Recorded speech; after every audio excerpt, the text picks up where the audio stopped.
जय हिंद दोस्तों, मैं हिमांशु आपका इस प्लेटफॉर्म पे बहुत बहुत स्वागत करते हैं। उम्मीद करते हैं आपकी पढ़ाई अच्छे से चल रही होगी। तो आपके पढ़ाई को और ज़्यादा रॉकेट की तरह धुआं धुआं करने के लिए ये सेशन लेके आए हैं, जिसमें हम लोग चैप्टर 1 क्लास 10 सीबीएसई या कोई भी बोर्ड के हों तो आपको ये chapter chemical reaction and equation बहुत ही इंपॉर्टेंट चैप्टर है। केमिस्ट्री चैप्टर 1 है, जिसमें 2 सेशन हो चुका है। ये लास्ट सेशन है, तीसरा सेशन, जिसमें हम लोग टाइप्स ऑफ केमिकल रिएक्शन के बारे में पढ़ के इस चैप्टर को दाइंड करेंगे।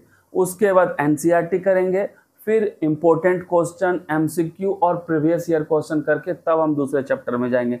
फिलहाल इतना करने के बाद तो चलिए आज का सेशन में स्टार्ट करते हैं। स्क्रीन पर आपको दिख रहा होगा, पहला टॉपिक है आपका कॉम्बिनेशन रिएक्शन। सबसे पहले बात बताइए, कॉम्बिनेशन का मतलब ये होता है कंबाइन करना, मतलब जोड़ना। दैट मीन्स दो चीज आपस में अगर जुटते हैं तो उसको कंबाइन बोलते हैं। एक और एक, दो चीज जुट गए और एक बन गए, उसको क्या बोलते हैं? कंबाइन, मतलब कॉम्बिनेशन रिएक्शन। तो वर्ड से ही पता चल रहा है कि जोड़ना। तो यहाँ पे समझते हैं, ध्यान से देखिए। एक combination reaction is a type of chemical reaction in which 2 or more substance, मतलब दो तो कम से कम होना ही चाहिए, या फिर 2 से ज़्यादा। कंबाइन मतलब जुड़ करके क्या होते हैं? To form a single new substance. तो इसमें एक बस रूल है कि 2 या 2 से अधिक होंगे। कौन?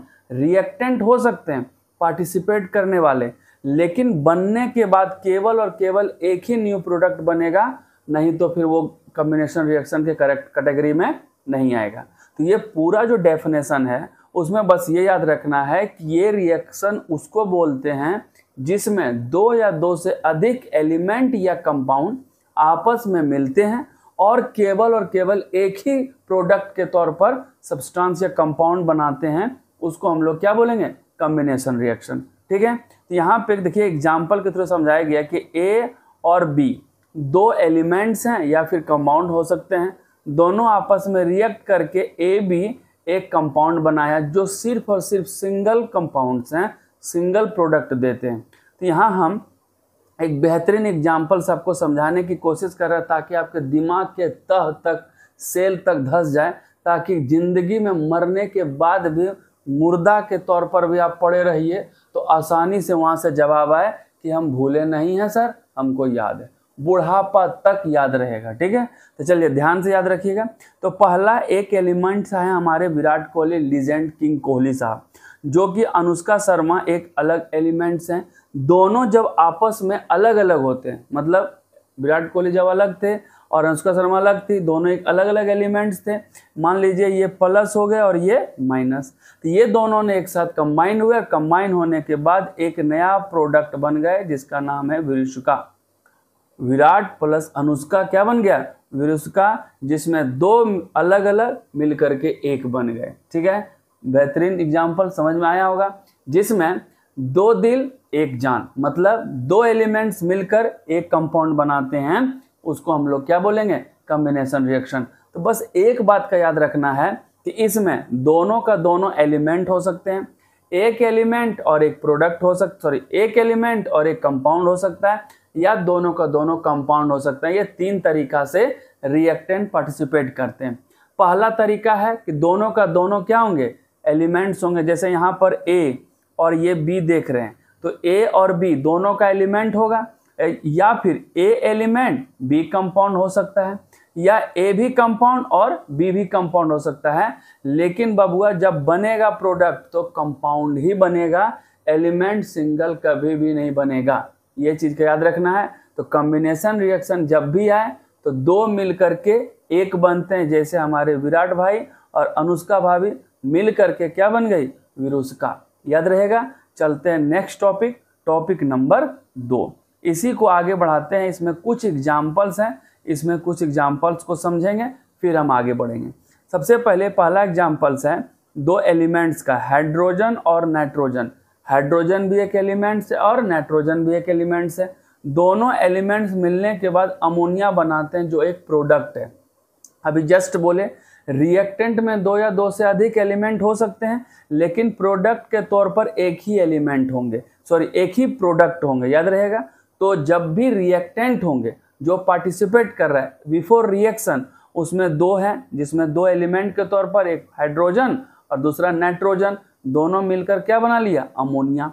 चलते हैं आगे, यहाँ पे देखिए मैग्नीशियम ऑक्साइड और यहाँ पर है क्या चीज, कार्बन डाइऑक्साइड। तो मैग्नीशियम ऑक्साइड और कार्बन डाइऑक्साइड दोनों का दोनों क्या है, प्रोडक्ट है, सॉरी कंपाउंड्स हैं। प्रोडक्ट तो बनने के बाद, रिएक्शन करने के बाद बनेंगे। तो यहाँ दोनों का दोनों क्या है, कंपाउंड्स हैं, जो आपस में रिएक्शन करने के बाद क्या बनाते हैं, मैग्नीशियम कार्बोनेट MgCO3, ये भी एक कंपाउंड है। तो पहले दो एग्जाम्पल्स है दो एलिमेंट्स का जो मिल करके क्या बनाए, कंपाउंड, दोनों मिल करके कंपाउंड एज ए प्रोडक्ट बनाए। यहाँ भी दोनों क्या है, कंपाउंड्स हैं जो आपस में मिल करके क्या बना रहे हैं, ये भी कंपाउंड बना रहे हैं। आगे बढ़िए, कार्बन मोनोऑक्साइड, ये एक तरह के कंपाउंड है जो ऑक्सीजन एलिमेंट के साथ मिलकर के क्या बना रहे हैं, कार्बन डाइऑक्साइड। तो एक कंपाउंड और एक एलिमेंट दोनों मिलकर क्या बना रहे हैं, कंपाउंड एज ए प्रोडक्ट। लेकिन ये तीनों का एक ही कॉमन है, तीनों का तीनों में एक जो प्रोडक्ट है वो सिंगल प्रोडक्ट है, इसमें एक से ज़्यादा प्रोडक्ट नहीं हो सकता है।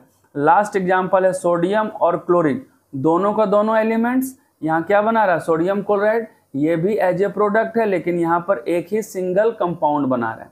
तो ये चारों एग्जाम्पल में आप देखे होंगे या तो दो एलिमेंट मिलकर, या एक कंपाउंड एक एलिमेंट मिलकर, या दोनों का दोनों कंपाउंड मिलकर। जब भी बनाएंगे तो सिंगल कंपाउंड बनाएंगे एज ए प्रोडक्ट। तो मतलब प्रोडक्ट के तौर पर सिर्फ और सिर्फ केवल एक ही कंपाउंड बनेगा। तो याद रखिएगा, वैसा रिएक्शन जिसमें एक ही कंपाउंड बने उसको हम लोग बोलते हैं कॉम्बिनेशन रिएक्शन। और दूसरा, इसमें अधिकांश रिएक्शन एक्सोथर्मिक होते हैं, रिएक्शन के दौरान बहुत सारी गैस रिलीज करती है, इसलिए ये किस कैटेगरी में आते हैं, एक्सोथर्मिक रिएक्शन में। उम्मीद करते हैं ये सारे एग्जाम्पल आपको समझ में आए होंगे। चलते हैं नेक्स्ट टॉपिक। अगला जो टॉपिक है वो है डीकम्पोजिशन रिएक्शन। इसको भी कुछ इंटरेस्टिंग एग्जाम्पल से समझेंगे और उम्मीद कर रहे हैं आपको ये सेशन अच्छा लग रहा होगा। तो लाइक कीजिए और अपने दोस्तों के साथ भी शेयर कीजिएगा ताकि उनको भी भला हो सके आपके साथ साथ। अगला है डीकम्पोजिशन रिएक्शन।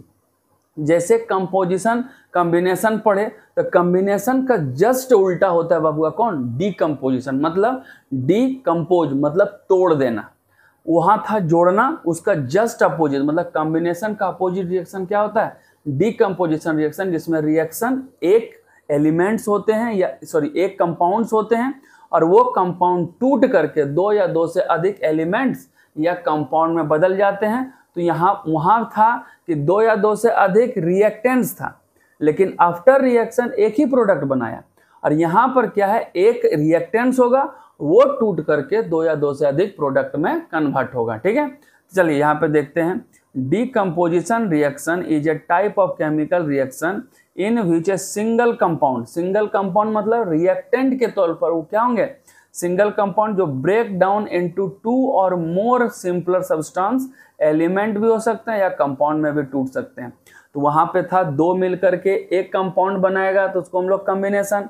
इसका जस्ट उल्टा क्या होगा कि एक कंपाउंड है रिएक्टेंट के तौर पर, वो टूटेंगे और दो एलिमेंट्स या दो कंपाउंड या फिर एक एलिमेंट्स एक कंपाउंड बना सकते हैं, लेकिन प्रोडक्ट के तौर पर दो या दो से अधिक कंपाउंड या एलिमेंट प्राप्त होगा। वहां पर प्रोडक्ट के तौर पर कॉम्बिनेशन में क्या प्राप्त हो रहा था, सिर्फ और सिर्फ एक कंपाउंड्स प्रोडक्ट के तौर पर। यहाँ पर प्रोडक्ट के तौर पर क्या प्राप्त हो रहा है, दो या दो से अधिक कंपाउंड या फिर एलिमेंट्स प्राप्त हो रहे हैं। ठीक है, यहाँ पे एग्जाम्पल में देखिए सोडियम क्लोराइड, सोडियम क्लोराइड बाबू एक कंपाउंड है, ये रिएक्शन करने के बाद ये टूट करके क्लोरीन अलग और सोडियम अलग हो गए। तो मतलब यहाँ पे डिकम्पोज हुआ और डिकम्पोज होने के बाद ये दो पार्ट में स्प्लिट कर गए, दो अलग अलग एलिमेंट्स में। इसको कुछ फनी एग्जाम्पल से समझते हैं। यहाँ पे देख रहे हैं युजवेंद्र चहल और धनश्री भाभी, धनश्री भाभी और युजवेंद्र चहल के बीच में कुछ अंडरस्टैंडिंग गड़बड़ाया या फिर कुछ ऐसा हुआ जिसके बीच दोनों का कॉम्बिनेशन गड़बड़ाने के बाद दोनों अलग अलग एलिमेंट में टूट गए, ये अलग और ये अलग। तो यहाँ पर साथ थे तो एक प्रोडक्ट था, टूटने के बाद ये क्या हुआ, दो अलग अलग एलिमेंट में कन्वर्ट हो गए। इसी को हम लोग क्या बोलते हैं, डीकम्पोजिशन रिएक्शन, जिसमें एक रिएक्टेंट्स टूटने के बाद दो अलग अलग प्रोडक्ट में बन जाए, उसको हम लोग क्या बोलेंगे, तो डीकम्पोजिशन रिएक्शन।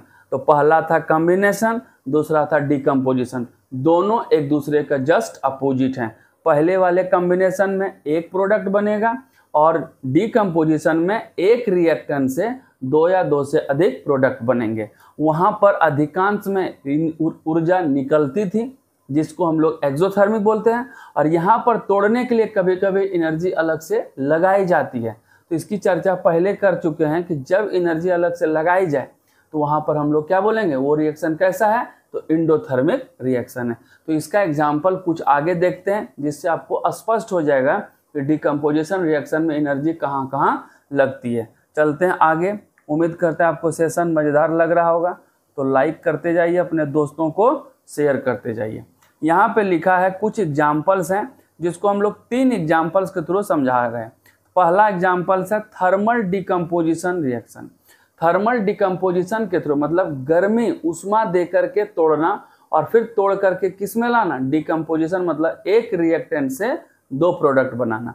तो चलिए यहाँ पर CaCO3 देख रहे हैं, कैल्शियम कार्बोनेट, और यहाँ पर देख रहे हैं त्रिभुज दिया हुआ है। ये त्रिभुज से समझ में आ जाना चाहिए कि ये अपने आप टूटेगा नहीं, इसको तोड़ने के लिए अलग से हीट दे रहे हैं। तो ये किस तरह का रिएक्शन हो गया भैया, तो ये एक तरह से एक्सोथर्मिक रिएक्शन हुआ जहाँ पे ऊर्जा अलग से दी जाती है। सॉरी, एक्सोथर्मिक मतलब एनर्जी निकलती है, यहाँ तो एनर्जी दे रहे हैं, इसको हम लोग क्या बोलेंगे, एंडोथर्मिक रिएक्शन। कंफ्यूजन है, ध्यान से देखिएगा। तो CaCO3 में अलग से हीट दे रहे हैं, इसलिए ये क्या हो गया, एक्सोथर्मिक ना होकर के एंडोथर्मिक रिएक्शन हो गया, और ये CaO और CO2 में स्प्लिट कर गया। तो देख रहे हैं रिएक्टेंट के तौर पर एक कंपाउंड जो टूटने के बाद 2 अलग अलग कंपाउंड में बदल गए। तो ये किसका एग्जाम्पल हुआ, तो ये एग्जाम्पल हुआ थर्मल डिकम्पोजिशन, जहाँ हीट दे करके हम उसको स्प्लिट कर रहे हैं। मतलब ये एक तरह से कौन सा रिएक्शन हो गया, एंडोथर्मिक रिएक्शन। चलते हैं दूसरा टॉपिक में, इलेक्ट्रोलाइट डिकम्पोजिशन।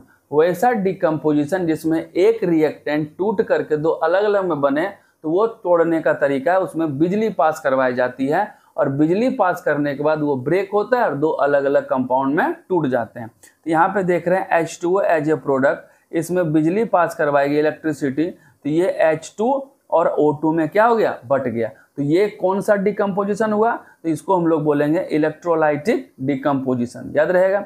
चलते हैं नेक्स्ट टॉपिक तीसरा, इसमें है फोटो डिकम्पोजिशन। फोटो डिकम्पोजिशन का मतलब क्या हुआ कि जब लाइट, सूर्य की रोशनी उस पे पड़ेगी और वो 2 भाग में टूट जाएगा, पहले उष्मा देकर, दूसरा बिजली देकर, और तीसरा सूर्य का रोशनी देकर।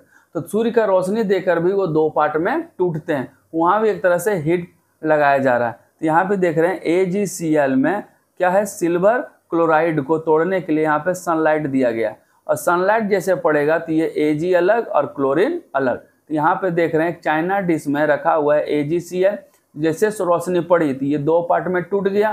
क्या क्या पार्ट में, तो सिल्वर और क्लोराइड। एक और एग्जाम्पल है जिसमें AgBr, जिसको हम लोग बोलते हैं सिल्वर ब्रोमाइड, Ag और Br, याद रखिएगा। AgBr जब सनलाइट के संपर्क में टूटता है तो Ag अलग हो जाता है और Br अलग हो जाता है। इसका इस्तेमाल हम लोग, सिल्वर ब्रोमाइड का इस्तेमाल हम लोग कहाँ करेंगे, तो फोटोग्राफी में, ब्लैक एंड व्हाइट फोटोग्राफी में करेंगे, ये याद रखिएगा, प्राय ऑब्जेक्टिव में पूछता है।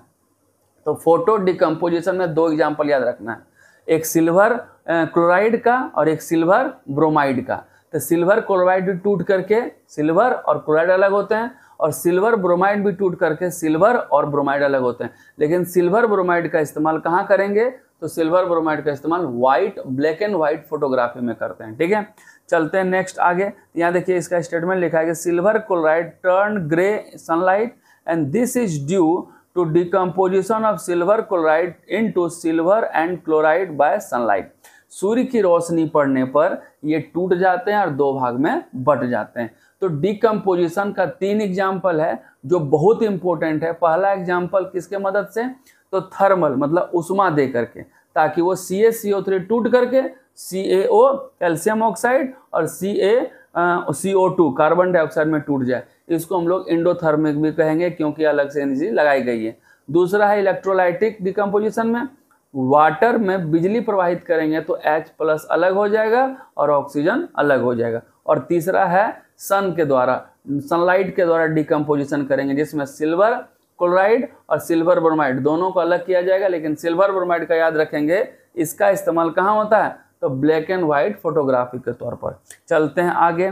अगला जो टॉपिक है वो भी बेहतरीन है, डिस्प्लेसमेंट रिएक्शन। ये बहुत ही इंपॉर्टेंट है, इसमें बहुत सारे क्वेश्चन पूछे जाते हैं, ऑब्जेक्टिव में भी और थ्योरेटिकल में भी, तो ये इसको ध्यान से समझिएगा। डिस्प्लेसमेंट रिएक्शन क्या है? डिस्प्लेसमेंट में क्या होता है कि जगह को डिस्प्लेस करना। जैसे एक हाईली रिएक्टिव एलिमेंट एक लेस रिएक्टिव एलिमेंट को क्या करेगा? डिस्प्लेस करेगा, और वो उस जगह पे मौजूद एलिमेंट के साथ कॉम्बिनेशन बनाकर एक नया प्रोडक्ट बनाएगा और पहले वाले एलिमेंट को डिस्प्लेस करेगा, तो उसको हम लोग क्या बोलेंगे? डिस्प्लेसमेंट रिएक्शन या सिंगल डिस्प्लेसमेंट रिएक्शन। तो चलिए यहाँ पे समझते हैं स्टेटमेंट के through. A displacement reaction is a type of chemical reaction in which more reactive element, more मतलब हाईली रिएक्टिव एलिमेंट डिस्प्लेस किसको? A less reactive element from its decomposition. मतलब एक कमजोर जो है वो हटेगा जब वहाँ पर एक एंट्री लेगी हाईली रिएक्टिव एलिमेंट। तो यहाँ पर हम समझते हैं जो ए है ये आपका है हाईली रिएक्टिव एलिमेंट, जो किसको डिस्प्लेस करेगा? बी को, क्योंकि यहाँ पे बी जो है लेस रिएक्टिव एलिमेंट है और ये ए और बी को डिस्प्लेस करेगा और ए और सी मिलकर नया कंपाउंड बनाएंगे और बी क्या हो गया यहाँ पे? डिस्प्लेस, क्योंकि B is a less reactive element. तो यहाँ देखिए A displace element B, A B को डिस्प्लेस कर रहा है ताकि जैसे डिस्प्लेस होगा और यहाँ ए सी कंपाउंड बना from the compound B C, B C से बी को अलग किया और क्या बनाया? ए सी। इसको हम कुछ एग्जाम्पल के थ्रू समझते हैं, ध्यान दीजिएगा। इसमें एक एलिमेंट और एक कंपाउंड पार्टिसिपेट करते हैं और एक एलिमेंट दूसरे वाले जो कंपाउंड है उसका जो एलिमेंट्स का जो मेटल है उसको डिस्प्लेस करेगा और उसमें जो रेस्ट नॉन मेटल है उसके साथ रिएक्ट करके नया कंपाउंड बनाएगा। तो चलिए कैसे बनाएगा वो चलते हैं आगे। यहाँ पर फनी कुछ एग्जाम्पल्स हैं जिससे हम समझते हैं। ध्यान दीजिए, ये जो Cu है, मान लीजिए ये सल्लू भाई है Cu, और SO4 है वो क्या है? हमारी कैटरीना भाभी SO4। तो ये जो सल्लू भाई है कैटरीना के आपका अपना अपना रिश्ता था, कुछ दिन पहले आप लोग को अच्छे से पता होगा। लेकिन जैसे हमारे विकी कौशल Fe की एंट्री होती है, विकी कौशल को हम Fe मानेंगे, तो ये विकी कौशल की जैसे एंट्री होती है तो Fe जो है हाईली रिएक्टिव है, किससे भैया? सल्लू भाई Cu से। तो जैसे Cu से हाईली रिएक्टिव है तो सल्लू भाई का क्या हो गया? पलरा हल्का हो गया और हमारे विकी कौशल भाई का पलरा भारी हो गया। तो जैसे ये भारी है तो लेस रिएक्टिव को क्या करेगा? डिस्प्लेस करेगा। और देखिए यहाँ FeSO4 आसानी से बना लिया और सल्लू भाई हमारे मुंह ताक रहे हैं। तो ये तरह से याद रखना है कि highly reactive element less reactive element को डिस्प्लेस करेगा और जो पहले वाले जो नॉन मेटल बचे वहाँ पर उसके साथ संबंध बनाकर एक नया कंपाउंड बनाएगा और जो बाकी लेस रिएक्टिव है बाहर चला जाएगा। यही एक कंपाउंड का तरीका है जिससे आप बता सकते हैं कि ये डिस्प्लेसमेंट या सिंगल डिस्प्लेसमेंट रिएक्शन है। चलिए इसमें कुछ एग्जाम्पल से समझते हैं ताकि और अच्छा से आपको समझ में आए। यहाँ पे देख रहे हैं कि पोटासियम जो है उसमें H2O के साथ रिएक्ट करके क्या बनाया? पोटासियम हाइड्रोक्साइड, और यहाँ हाइड्रोजन गैस डिस्प्लेस हो गया। तो यहाँ पे देख रहे हैं मैग्नीशियम CuNO3 मतलब कॉपर नाइट्रेट में कॉपर को डिस्प्लेस किया क्योंकि मैग्नीशियम कॉपर से हाईली रिएक्टिव है। तो यहाँ पर बनाया मैग्नीशियम नाइट्रेट और साथ में कॉपर को डिस्प्लेस कर दिया क्योंकि copper is less reactive than magnesium. यहाँ पर एक क्लोरीन और यहाँ पर एक कैल्शियम आयोडाइड। तो यहाँ पर कैल्शियम आयोडाइड में आयोडाइड डिस्प्लेस हो गया और कैल्शियम क्लोराइड नया कंपाउंड बन गया। तो यहाँ पे देख रहे हैं कि हाईली रिएक्टिव एलिमेंट लेस को अलग कर रहा है और एक नया कंपाउंड बना रहा है। फिर यहाँ पे देखिए Zn जो है जिसमें से H को डिस्प्लेस करेगा और जिंक क्लोराइड बनाएगा और हाइड्रोजन को बाहर का रास्ता दिखाएगा। तो बाबू इसमें सीधा सीधी है, जिसको पावर है, जिसको ज़्यादा वैल्यू है, जिसको जो ज़्यादा रिएक्टिव है वो कम वाले को क्या करेगा? लात मार के बाहर करेगा और उसके साथ संबंध बनाएगा और नया प्रोडक्ट बनाएगा। संबंध बनाने में आप लोग भी माहिर हैं जी। चलिए ध्यान दीजिए, उधर ध्यान मत दो, यहाँ ध्यान दो ताकि पढ़ाई में मजा आए और फिर गर्दा उड़ा दें। पढ़िए मन से, फनी वे में किसी तरीका से, लेकिन दिमाग में धंस जाए ताकि कोई तरह का डाउट ना रहे, ठीक है। तो चलिए यहाँ पर देख रहे हैं जिंक जो है हाइड्रोजन को डिस्प्लेस किया, जिंक क्लोराइड बनाया और हाइड्रोजन गैस बाहर हो गए। तो ये सारे रिएक्शन में बस एक ही चीज कॉमन है, लेस रिएक्टिव एलिमेंट बाहर का रास्ता देखते हैं और हाईली रिएक्टिव एलिमेंट उसके साथ बचे नॉन मेटल के साथ कंबाइन करके एक नया प्रोडक्ट बनाते हैं और बाकी को बाहर का रास्ता दिखाते हैं। ये सारे का सारे रिएक्शन सिंगल डिस्प्लेसमेंट या फिर डिस्प्लेसमेंट रिएक्शन कहलाते हैं। चलते हैं आगे। अगला जो टॉपिक है डबल डिस्प्लेसमेंट रिएक्शन। इसमें क्या होता है कि आयंस एक दूसरे के साथ एक्सचेंज करते हैं। एक्सचेंज मतलब जो तुम्हारा है वो मेरा है, जो मेरा है वो तुम्हारा है, एक दूसरे के साथ एक्सचेंज कर लिए, इसको हम लोग क्या बोलेंगे, डीकम्पोजिशन रिएक्शन। लेकिन इसमें जो रिएक्टेंट होते हैं दोनों का दोनों प्रोडक्ट होगा, सॉरी फिर बार बार प्रोडक्ट बोल रहे हैं, दोनों का दोनों कंपाउंड होगा। अगर कंपाउंड नहीं होगा तो एक्सचेंज कैसे करेगा। कंपाउंड के पास ही एक मेटल और एक नॉन मेटल होते हैं जो आपस में रिवाइज करके दो नया कंपाउंड बनाते हैं। तो चलिए देखते हैं। A double displacement reaction also called double replacement reaction and metathesis reaction is a type of chemical reaction where two compound exchange their ions form two new compound। मतलब देखिए यहाँ पर ए भी एक नया कंपाउंड है, ये सी डी दो कंपाउंड है, एक ये कंपाउंड और एक ये कंपाउंड। ये दोनों अपने आप एक्सचेंज किया, किसको, मेटल और नॉन मेटल एक दूसरे के साथ एक्सचेंज हुआ जो कि नया कंपाउंड बनाया ए डी। देख रहे हैं ए से यहाँ लिए और इससे डी लिए, तो ए और डी आपस में मिलकर यहाँ ए डी बनाया और जो बचा बी और सी यहाँ पर क्या बना लिया, बी सी। पहले था ए बी लेकिन बी को हटा करके डी के साथ बनाया कंपाउंड, तो ए डी हो गया। और ये बी जो था डी को डिस्प्लेस करके सी के साथ बना लिया, तो यहाँ हो गया बी सी। इस तरह दो जो रिएक्टेंट्स हैं आपस में आयंस को एक्सचेंज करेंगे और दो नया कंपाउंड बनाएंगे, उसको ही हम लोग क्या बोलते हैं, डबल डिस्प्लेसमेंट रिएक्शन या डबल रिप्लेसमेंट रिएक्शन। रिप्लेस करेंगे तो रिप्लेसमेंट रिएक्शन, याद रहेगा। चलते हैं आगे। यहाँ हम लोग कुछ फनी एग्जांपल्स लेकर समझेंगे डबल डिस्प्लेसमेंट के रिएक्शन, जिसमें आप देख रहे हैं कि यहाँ पे एक फिल्म का इसमें हीरो हीरोइंस का पोस्टर बना हुआ है और यहाँ भी हीरो हीरोइंस का पोस्टर बना हुआ है। तो ये दोनों जो पोस्टर हैं, मान लीजिए कि दो अलग अलग कंपाउंड्स हैं जो बिफोर रिएक्शन का पार्ट्स है। तो बिफोर रिएक्शन मतलब रिएक्शन के पहले का पार्ट्स है। तो यहाँ हीरो अलग है, हीरोइन है, यहाँ दोनों में हीरो हीरोइन अलग अलग है। तो ये दोनों हीरो हीरोइन और ये दोनों हीरोइन, दोनों का क्या है, वैल्यू अलग अलग है। तो यहाँ पर हम बस समझाने के पर्पज से लिए हैं कि यहाँ पर जो हीरो हीरोइन है वो दूसरे जब आफ्टर रिएक्शन के देख रहे थे, हीरो सेम है, हीरोइन एक्सचेंज हो गया, और ये हीरोइन है वो दूसरे हीरो के साथ एक्सचेंज हो गया। पहले वाले रिएक्टेंट्स में दो हीरो था, यहाँ भी दो हीरो है, वहाँ भी दो हीरोइन थी, यहाँ भी दो हीरोइन है, लेकिन बबुआ एक दूसरे से हीरोइन एक्सचेंज कर लिया। यहाँ तो अक्षय पाजी ने हद ही कर दिया। क्या हद कर दिया, ये बोल रहे हैं तेरी बीवी मेरी बीवी, मेरी बीवी तेरी बीवी, मतलब एक्सचेंज कर लो भैया, बस यही तो खेला हो रहा है। ये जो नॉन मेटल है उधर वाले मेटल के साथ रिएक्ट करके नया कंपाउंड बनाएगा और ये मेटल उधर वाले नॉन मेटल के साथ मिलकर नया कंपाउंड बनाएगा। तो यहाँ पर देख रहे हैं AgNO3 और NaCl में Ag और NO3 में NaCl के साथ मिल करके Ag और HCl AgCl सिल्वर क्लोराइड बना लिया और यहाँ से NO3 और यहाँ से सोडियम, तो सोडियम क्या बना लिया, नाइट्रेट बना लिया। बस बात यही है कि एक दूसरे के साथ आयन को एक्सचेंज करना ही क्या कहलाता है, डबल डिस्प्लेसमेंट रिएक्शन। ठीक है, चलते हैं आगे। आगे इसको और अच्छे से बेहतरीन तरीका से समझते हैं। यहाँ पर आप देख रहे हैं, यहाँ पर है प्रिसिपिटेशन रिएक्शन। क्या है, प्रिसिपिटेशन रिएक्शन। आपको पहले वाले क्लास में बताए थे कि जब भी रिएक्शन होता है तो वहाँ पर एक सॉलिड इनसॉल्युबल सब्सटेंस बनते हैं जिसको प्रिसिपिटेट बोलते हैं, और यहाँ पर एक्सचेंज ऑफ गैसेस भी हो रहा है। ध्यान से देखिए, यहाँ पर PbNO3 और यहाँ पर पोटासियम आयोडाइड एक दूसरे के साथ आयन का एक्सचेंज करेगा और यहाँ बनेगा पोटासियम नाइट्रेट और PbI2 एक दूसरे के साथ एक्सचेंज किया और ये PbI2 है ये क्या बनाएगा, येलो प्रिसिपिटेट। तो ये एक तरह से डबल डिस्प्लेसमेंट रिएक्शन है कि लेड नाइट्रेट किसके साथ, पोटासियम आयोडाइड के साथ रिएक्ट करेगा तो वो दोनों एक दूसरे के साथ आयन एक्सचेंज करेंगे। तो यहाँ पर क्या बनाएगा, PbI2 का येलो प्रेसिपिटेट। और एक और क्वेश्चन था बेरियम सल्फेट जो कि आपको क्या बनाता था, व्हाइट प्रेसिपिटेट, प्रेसिपिटेशन रिएक्शन में, याद रखिए।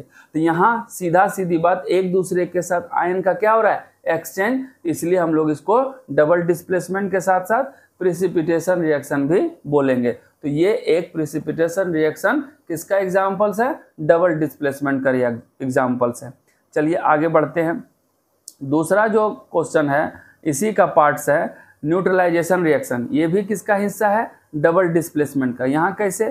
तो देखिए HCl और NaOH, तो HCl आपका क्या भाई? एसिड, और NaOH क्या हो गया? बेस। ये दोनों आपस में जब रिएक्ट करेंगे तो क्या बनाएंगे आपको? वाटर और साल्ट। तो यहाँ पे देखिए H जो है NaOH के साथ मिल करके क्या बना लिया? वाटर, और यहाँ का Cl और यहाँ का Na, तो Na plus metal Cl chlorine के साथ मिल करके क्या बनाएगा? तो सॉल्ट। तो जब एसिड और बेस आपस में रिएक्ट करते हैं तो क्या बनाते हैं? सॉल्ट और वाटर, जिसमें आयन का एक्सचेंज होता है। ये भी एक तरह से कौन सा रिएक्शन हो गया? डबल डिस्प्लेसमेंट रिएक्शन, जिसमें एसिड और बेस रिएक्ट करके सॉल्ट और वाटर बनता है। लेकिन बस फर्क ये है कि यहाँ पर सॉल्ट और वाटर बन रहा है, इसलिए न्यूट्रलाइजेशन रिएक्शन बोलेंगे, लेकिन हो रहा है वही जो exchange of gases double displacement में होता है। तो अभी जो पढ़े प्रेसिपिटेशन रिएक्शन, वहाँ भी एक्सचेंज ऑफ आयंस था, दो नया कंपाउंड बनाया, पहले वाले रिएक्टेंट वाले कंपाउंड आपस में एक्सचेंज करके, तो वहाँ भी एक तरह से क्या हो गया? डबल डिस्प्लेसमेंट रिएक्शन, लेकिन वहाँ प्रेसिपिटेट बना, तो double displacement with precipitate reaction. यहाँ पर क्या है? एसिड और बेस आपस में एक्सचेंज किया आयंस का, क्या बना है? वाटर और सॉल्ट, और इसको हम लोग क्या बोलेंगे? Neutralisation reaction. चलते हैं आगे टॉपिक में, उम्मीद करते हैं समझ में आ रहा होगा। अगला जो टॉपिक है वो है आपका, जब डबल डिस्प्लेसमेंट रिएक्शन होता है तो वहाँ पर गैस इवोल्यूट करती है, इवोल्यूशन होता है, तो उसको हम लोग कौन सा बोलते हैं? तो gas formation with double displacement reaction. तो यहाँ पे देख रहे हैं कि आयरन सल्फाइड को हाइड्रोक्लोरिक एसिड के साथ करेंगे तो आयरन जो है सल्फाइड के साथ डिस्प्लेस होकर के, आयरन सल्फाइड के साथ आयरन डिस्प्लेस होकर के क्या बनाएगा? आयरन क्लोराइड, और इसका जो सल्फाइड है हाइड्रोजन से मिलकर के हाइड्रोजन सल्फाइड गैस बनाएगी। तो अभी पहले बोले थे रिएक्टेंट में दो पार्ट कौन कौन? आयरन सल्फाइड और साथ में हाइड्रोक्लोरिक एसिड, दोनों एक्सचेंज होंगे।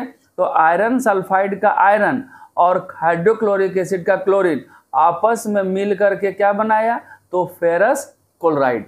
ये फेरस क्लोराइड एक कंपाउंड बना लिया, और यहाँ पर H2S जो बचा वो एक नया कंपाउंड बनाया, जो गैस के रूप में क्या हो रही है? बाहर आ रही है। इसीलिए ये इवोल्यूशन ऑफ गैस है, एक तरह से डबल डिस्प्लेसमेंट रिएक्शन का पार्ट है। तो डबल डिस्प्लेसमेंट को तीन तरीका से रिप्रेजेंट करते हैं। पहला क्या होता है? तो एक्सचेंज ऑफ आयन करके पहला क्या बनाया? तो पहला बनाया उसमें क्या चीज? तो प्रेसिपिटेट। दूसरा में क्या बनाया? तो दूसरा में बनाया वाटर और साथ में सॉल्ट। और तीसरा जो बनाया उसमें क्या हो रहा है? Evolution of gas. तो पहला प्रेसिपिटेट बनाया, तो precipitation reaction is also called double displacement reaction. दूसरे में सॉल्ट और वाटर, उसको हम लोग बोलते हैं न्यूट्रलाइजेशन रिएक्शन। तो न्यूट्रलाइजेशन रिएक्शन में डबल डिस्प्लेसमेंट के एग्जांपल्स हैं। और तीसरा एंड फाइनल, यहाँ पर गैस रिलीज हो रही है एक्सचेंज ऑफ आयन करके, ये भी किसके अंतर्गत आएगी? डबल डिस्प्लेसमेंट रिएक्शन के अंतर्गत आएगी। चलते हैं नेक्स्ट टॉपिक। अगला जो टॉपिक है वो है ऑक्सीडेशन और रिडक्शन। क्या है भैया? ऑक्सीडेशन और रिडक्शन। तो ऑक्सीडेशन सीधा सीधी समझिए, रिडक्शन में क्या होता है? तो ऑक्सीडेशन का जस्ट उल्टा रिडक्शन है, addition of oxygen and removal of hydrogen. Oxygen का जुड़ना और हाइड्रोजन का घटना, क्या बोले? ऑक्सीजन का जुड़ना और हाइड्रोजन का घटना क्या कहलाता है? ऑक्सीडेशन। और इसी का जस्ट उल्टा, ऑक्सीजन का घटना और हाइड्रोजन का जुड़ना, उसको क्या बोलते हैं? रिडक्शन। तो यहाँ साफ साफ लिखा है एडिशन ऑफ ऑक्सीजन, यहाँ एडिशन ऑफ हाइड्रोजन, उल्टा हो गया। यहाँ रिमूव हो रहा है हाइड्रोजन, यहाँ रिमूव हो रहा है ऑक्सीजन, एक दूसरे का जस्ट अपोजिट, और दोनों साथ साथ हो उसको बोलते हैं रिडॉक्स रिएक्शन। याद रहेगा? तो इसलिए एग्जाम्पल समझते हैं। Zn में देखिए, यहाँ पे Zn में यहाँ पे ऑक्सीजन ऐड हो गया, तो ये क्या कहलाएगा? ऑक्सीडेशन। और CuSO4 में ऑक्सीजन रिमूव हो गया, यहाँ Cu सिर्फ बचा, तो इसका क्या हो गया? रिडक्शन। यहाँ पे ऑक्सीजन जुट रहा है Zn में, तो यहाँ हो गया ऑक्सीडेशन रिएक्शन। और कॉपर सल्फेट से ऑक्सीजन हट करके सिर्फ Cu बच गया, इसको बोलते हैं हम लोग रिडक्शन। यहाँ दो टॉपिक और याद रखना जो बहुत इंपॉर्टेंट है, पूछता है रिड्यूसिंग एजेंट और ऑक्सीडाइजिंग एजेंट। यहाँ पर देखिए, ये जो टॉपिक है अधिकतर बच्चों को डाउट होता है कि रिड्यूसिंग एजेंट कौन है और ऑक्सीडाइजिंग एजेंट कौन है। इसमें समझने का बिल्कुल आसान तरीका है, जो ऑक्सीडाइज्ड हो रहा है मतलब जिसमें ऑक्सीजन जुट रही है या हाइड्रोजन घट रहा है, उसका ऑक्सीडेशन हो रहा है तो वही कहलाएगा रिड्यूसिंग एजेंट। और जिसमें हाइड्रोजन जुट रहा है या जिसमें ऑक्सीजन की कमी हो रही है वो रिडक्शन कहलाएगा, वो कहलाएगा रिड्यूसिंग एजेंट। तो चलिए हाइड्रोजन जोड़ के भी और ऑक्सीजन घटाकर दोनों दिखाते हैं। तो यहाँ पर देखिए अमोनिया NH3 है, तो अमोनिया में हाइड्रोजन की क्या हो गई, कमी। हाइड्रोजन की कमी हो गई तो हाइड्रोजन की कमी क्या कहलाएगा, तो ऑक्सीडेशन कहलाएगा। और ये ऑक्सीडेशन है किसमें, हाइड्रोजन की इसमें कमी हो रही है तो यहाँ पर ये क्या कहलाएगा, रिड्यूसिंग एजेंट। तो ऑक्सीडेशन हो रहा है क्योंकि NH3 में हाइड्रोजन कमी हो रही है तो रिडक्शन, लेकिन NH3 क्या कहलाएगा, रिड्यूसिंग एजेंट, याद रहेगा। दूसरा Br में हाइड्रोजन जुट रहा है तो हाइड्रोजन का जुटना क्या कहलाता है, रिडक्शन। देखिए यहाँ लिखा भी है रिडक्शन, हाइड्रोजन जुट रहा है रिडक्शन, तो Br क्या कहलाएगा, ऑक्सीडाइजिंग एजेंट। बस याद रखना है, अगर रिडक्शन तो वो ऑक्सीडाइजिंग एजेंट हो गया और ऑक्सीडेशन तो वो रिड्यूसिंग एजेंट हो गया। अब ऑक्सीजन से समझिए, कॉपर ऑक्साइड में ऑक्सीजन गायब हो गया, कॉपर सिर्फ बचा, तो ये क्या कहलाएगा, रिडक्शन। तो किसका रिडक्शन हुआ, कॉपर ऑक्साइड का। कॉपर ऑक्साइड क्या कहलाएगा, ऑक्सीडाइजिंग एजेंट। रिडक्शन हुआ, ऑक्सीडाइजिंग एजेंट हो गया। यहाँ पर देखिए H में ऑक्सीजन का जुड़ना, तो ऑक्सीजन का जुड़ना ऑक्सीडेशन, तो H क्या कहलाएगा, रिड्यूसिंग एजेंट। याद रहेगा, एकदम सिंपल है भैया। याद रखना है कि जिसका ऑक्सीडेशन मतलब हाइड्रोजन का घटना या ऑक्सीजन का जुटना, दोनों में ऑक्सीडेशन, तो वो कहलाएगा रिड्यूसिंग एजेंट। लेकिन अगर हाइड्रोजन का जुड़ना या ऑक्सीजन का घटना, उसको बोलेंगे रिडक्शन, तो वो क्या होगा, ऑक्सीडाइजिंग एजेंट। बस इतना ही याद रखना है, कौन ऑक्सीडाइजिंग कौन रिड्यूसिंग एजेंट, ये डिपेंड करे ऑक्सीडेशन और रिडक्शन पर। याद रहेगा, अक्सर ऑब्जेक्टिव में क्वेश्चन इससे पूछता है। इसमें डेफिनेशन लिखा हुआ है, यहाँ साफ साफ लिखा, ऑक्सीजन जिसमें घटता है और हाइड्रोजन जिसमें जुड़ता है वो क्या कहलाएगा, ऑक्सीडाइजिंग। लेकिन ये ऑक्सीडेशन का उल्टा है। यहाँ पर देखिए साफ साफ लिखा है, जिसमें हाइड्रोजन घटता है और ऑक्सीजन जुड़ता है, एक्चुअली ऑक्सीडेशन होता है, लेकिन ये क्या कहलाएगा, रिड्यूसिंग एजेंट। तो बस दोनों को अच्छे से याद रखना है, जिसका ऑक्सीडेशन वो उसका रिड्यूसिंग एजेंट कहलाएगा, जिसका रिडक्शन उसका ऑक्सीडाइजिंग एजेंट कहलाएगा। ठीक है, चलते हैं नेक्स्ट अगला टॉपिक में। अगला टॉपिक, 2 टॉपिक बचा है, इसके बाद ये चैप्टर कंप्लीट हो जाएगा। तो यहाँ पर देखिए लिखा है कोरिजन। कोरिजन मतलब होता है जंग लगना, मतलब मेटल बहुत दिन तक बाहर रह जाता है तो धूल से, हवा से, पानी से उस पर एक परत जम जाती है, जिसको हम लोग क्या बोलते हैं, कोरिजन। यहाँ लिखा है the process of slow conversion of metal into their undesirable compound due to their reaction with oxygen, water, acid and gases ETC present in the atmosphere is called corrosion. मतलब वातावरण में मौजूद हवा पानी के मदद से उसके ऊपर एक परत जम जाती है, उसको ही हम लोग क्या बोलते हैं, कोरिजन। रस्टिंग मतलब लोहे के ऊपर जो जंगी परत ब्राउनिश कलर का जो होता है उसको हम लोग क्या बोलते हैं, तो रस्ट बोलते हैं। Iron when react with water moisture form red sulphur called rust. उसके ऊपर लाल जैसा ललहुन टाइप का एक परत जम जाती है, रेडिश ब्राउन, जिसको हम लोग रस्ट बोलते हैं। उस प्रोसेस को रस्टिंग कहते हैं। कुछ प्रोसेस है जिससे हम इसको प्रिजर्व कर सकते हैं, कंजर्वेशन कर सकते हैं। लिखा है पेंटिंग और कोटिंग द मेटल, उसके ऊपर पेंट करके या मेटल का कोटिंग करके। दूसरा है गैल्वेनाइजेशन, मतलब जिंक की उसके ऊपर एक परत चढ़ा करके, ताकि अंदर जो मेटल है वो पूरी तरह से सुरक्षित रहे। तीसरा है ऑयलिंग और ग्रीसिंग करके, उस पर तेल लगाकर या ग्रीसिंग करके हम उसको कंजर्व कर सकते हैं, सुरक्षित कर सकते हैं। एलॉय मतलब 2-3 मेटल या नॉन मेटल को मिलाकर बनाएंगे तो वो एलाव उसका जो क्या रिएक्शन करने की क्षमता होती है मेन मेटल से कम हो जाती है और वो हवा पानी से रिएक्ट नहीं करते हैं और जल्दी जंग नहीं लगता है। और कैथोडिक प्रोटेक्शन मतलब उस पर इलेक्ट्रोलाइसिस के मदद से इलेक्ट्रोप्लेटिंग करवाएंगे तब उसको सुरक्षित कर सकते हैं। ये कुछ पॉइंट्स हैं जिससे हम प्रिजर्व करते हैं किसको, कोरिजन होने से। चलते हैं नेक्स्ट टॉपिक। अगला टॉपिक है रेंसिडिटी, जिसमें जो भोजन है बेस्वाद हो जाता है। बेस्वाद मतलब जैसे कि कोई बिस्किट कुरकुरे खा के टेबल पर छोड़ दिए, सुबह देखते हैं तो वो क्या हो जाता है, खराब हो जाता है, मह जाता है, स्वाद टेस्टलेस हो जाता है। उसी को हम लोग क्या बोलते हैं, रेंसिडिटी। रेंसिडिटी में the taste of an order food material containing fat and oil changes when they are left expose in air. हवा के मौजूदगी में उसको छोड़ दिया जाए तो वो क्या होता है, टेस्टलेस और स्वादहीन भी हो जाता है। एंड लंबे समय तक छोड़ दिया जाए, and this is called rancidity. This is called due to oxidation fat and oil present in the food material. मतलब हवा के संपर्क में आने से वो ऑक्सीडाइज हो जाता है, जिसका स्वाद क्या होता है, टेस्टलेस हो जाता है।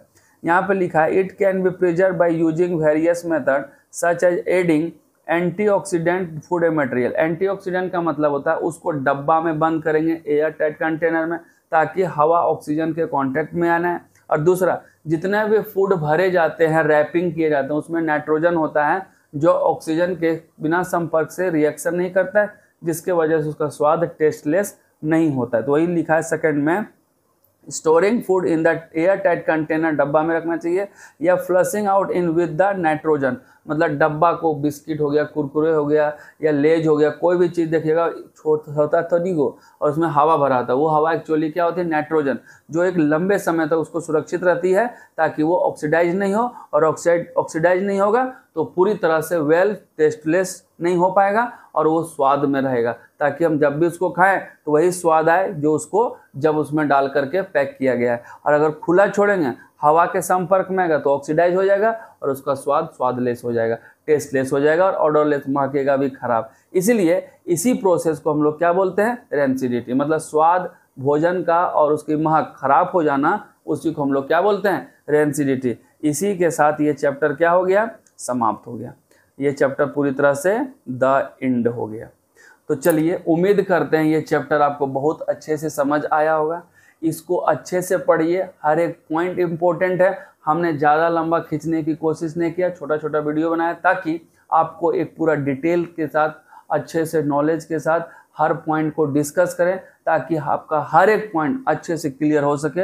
अब हम लोग जो है एनसीईआरटी के सारे क्वेश्चन को डिस्कस करेंगे, उसके बाद प्रीवियस ईयर के पेपर को सॉल्व करेंगे। उम्मीद करते हैं आपको अच्छा लगा। अपने दोस्तों, अपने साथी के साथ शेयर कीजिए। बने रहिए हमारे साथ। मिलते हैं नए वीडियो के साथ, तब तक अपना ख्याल रखिए। जय हिंद, वंदे मातरम।